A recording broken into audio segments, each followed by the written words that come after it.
Yeah, that one's just waiting patiently, watching little milk mustache. Good job. Nick, do you want to tell people what happened last night before bed? You mean when one of them somehow shat all over itself and its sibling? Yes. I think this is the runt. No, it's this one. This guy? Yeah. Who's the shitter though? I think this is the runt and also might be the shitter because how could you get a huge turd right below your neck? Hello? We tried to clean it off, but it was really so bad. And I didn't want to make them cold with water. Yeah, better to be warm with shit than cold with water, as they say.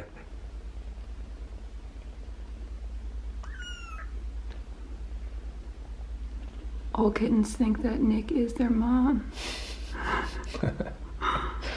Ruby thought the same.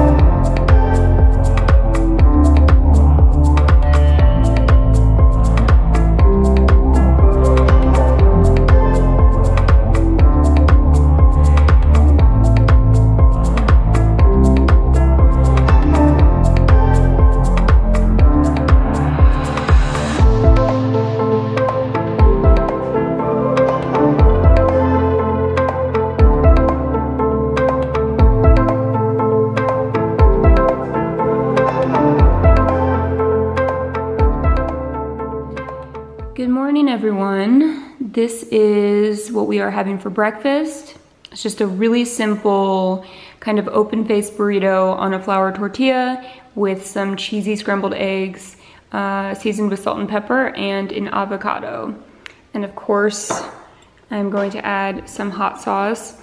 I've been making this very often lately. It's just something that's really easy to throw together. Not bad for waking up at 6 a.m. to feed kittens. Oh no. There you go. Thank you. Mine looks like a crime scene. It is now about 1 p.m.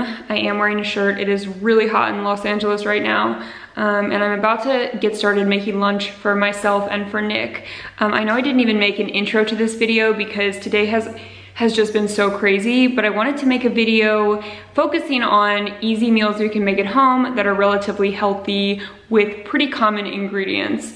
I know it can be hard to find motivation to cook and also think of what you want to make, and something that really helps me is just having a list at the beginning of the week of meals that I can make with ingredients that I already have at home. Today for lunch, I'm going to be making tuna sandwiches. I will also give you guys a great vegan option if you do not eat fish. I do eat fish occasionally, and this recipe is loosely based on tuna sandwiches that my mom used to make for me and my sister when we were really young. So I'm gonna show you how to do it. It's really easy. There are some special ingredients that make it extra delicious. So these are the ingredients that I'm going to be using. I have a really large can of solid white albacore tuna over here. Whenever I buy tuna, I always make sure to find a dolphin safe brand and something that's as sustainable as possible. And then I'm going to be using some salt, pepper, some dill, garlic, as well as pickles and Vegenaise. This is important if you don't like mayonnaise. This is my favorite variety of Vegenaise, the one made with grapeseed oil. And then I will also be using Parmesan cheese. Now, just a heads up, Parmesan is not vegetarian because it does contain rennet. So you could use a different type of cheese if you prefer, or you can omit the cheese altogether. And if you want to make this vegan, you can actually just sub out the tuna for a can of chickpeas or garbanzo beans and mash them up. And then add all the rest of your ingredients except the cheese.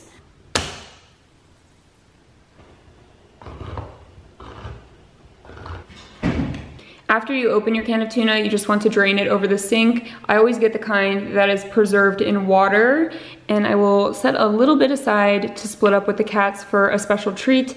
And then I'm basically just going to kind of break this up with a fork and mash it, and then add the rest of my ingredients and mix it all together.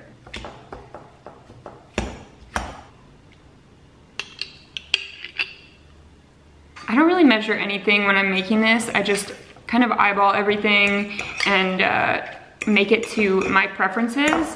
And when I'm adding the Vegenaise, I just try to incorporate it so that it has, like, I don't know, a tuna salad appearance. Once the consistency kind of looks like this, I start to add my spices. So I'm adding a little bit of salt, some garlic,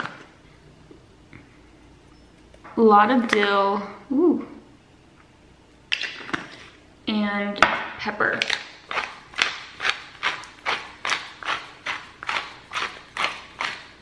And before I finish mixing that, I'm going to grate some fresh Parmesan directly into the bowl.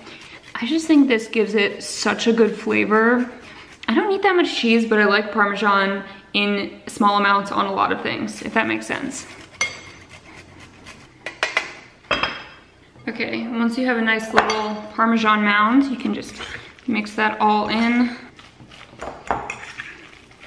If your tuna starts to get a little bit too dry, you can also add in some extra Vegenaise or mayonnaise if that's what you're using. And then finally, I'm going to chop up some pickles and add those in as well. I would also add celery if I had it, but we don't have any in the fridge, so I'm just using what I have. My mom always used to add pickles into our tuna salad, so I guess it's just something that I picked up from her. And now I can't have tuna without pickles. Add those to my bowl.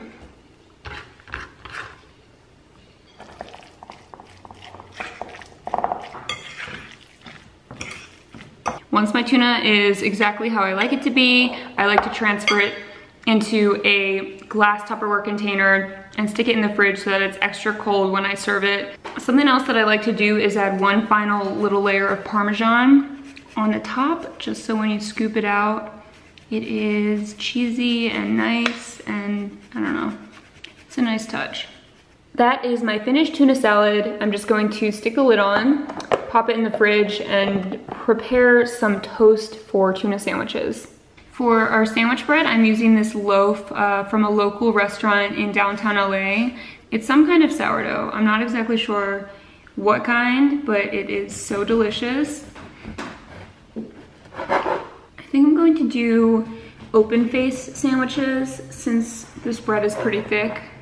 And I'm just going to pop it in our toaster. When this bread is toasted, it is absolutely amazing. It's like really soft and chewy on the inside. Also going to cut up an orange for the side.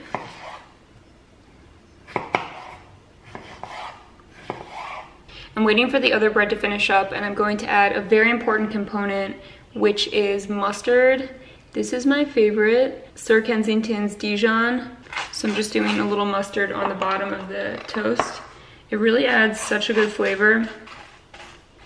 And then I'm going to add my tuna. Just kind of scoop it on and then mash it down.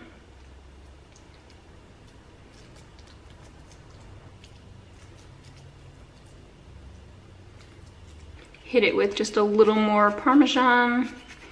Really becoming addicted to Parmesan. And here are the finished sandwiches, looking perfect. I feel like no deli sandwich is complete without a pickle on the side as well. You could of course add whatever else you like in your tuna. I don't know what people add to theirs, but different spices, you know, you could add like cucumbers or lettuce on your sandwich. We're keeping it simple today. And I think Nick is coming up the stairs right now to pick up his lunch. Brad, do you want to go then? I think I'm going to eat mine outside in the sun.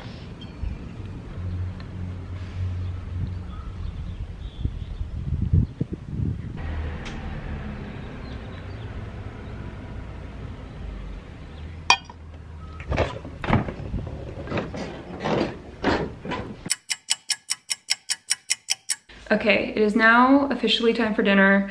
It's pretty late. I took a nap for a couple of hours and then I woke up and fed the kittens, and I've actually prepped dinner in the kitchen already, but it's really loud in there with the oven on, and our refrigerator has been making this crazy like buzzing sound. But I wanted to make a meal out of leftovers and things we had, and I am not even kidding. This meal came to me in the dream that I was having when I took my nap. I kept waking up from the dream and telling myself, like, remember to write this down or something so that you know to make it for dinner. It was really weird. I don't even know if that makes sense. But we're basically going to be having some pasta with sauce that I previously made a few months back. It's a really good, rich vodka sauce. It's one of my favorite recipes. I'll leave everything in the description box down below. Anytime I make a really big batch of sauce, I'll generally freeze a couple portions of it so that we can de-thaw them and have them in the future. It's a really great way to meal prep. I also found a box of, I think it's lentil pasta, so I'm going to be making that. It's really high protein, and it's a good substitute, I guess, if you're not eating regular pasta. I'm also making garlic bread using this recipe that I watched on YouTube. I don't know if these videos have been showing up in your feed, but there's an older woman who has passed away, rest in peace, Clara, but her channel is all about cooking from the Great Depression, so it's really simple recipes from the Great Depression. I've been watching all of the videos lately, like completely binging the channel, and I've decided to use her garlic bread recipe. So that will be our side. And I also found a half-eaten bag of frozen peas in the freezer, so I'm going to try my best to make frozen peas. I had to look up how to even cook them, and we're just gonna see what happens. And then for dessert, I'm gonna cut up a little fruit salad. And this is the finished meal. Everything looks pretty good, except I'm not sure about the garlic bread. But this is what the recipe called for. So maybe it's gonna be good. I did grate a little Parmesan on top, really just including it in every meal. And we are going to sit down and start a new show. I forget what it's called, but I'll leave the title somewhere in this video.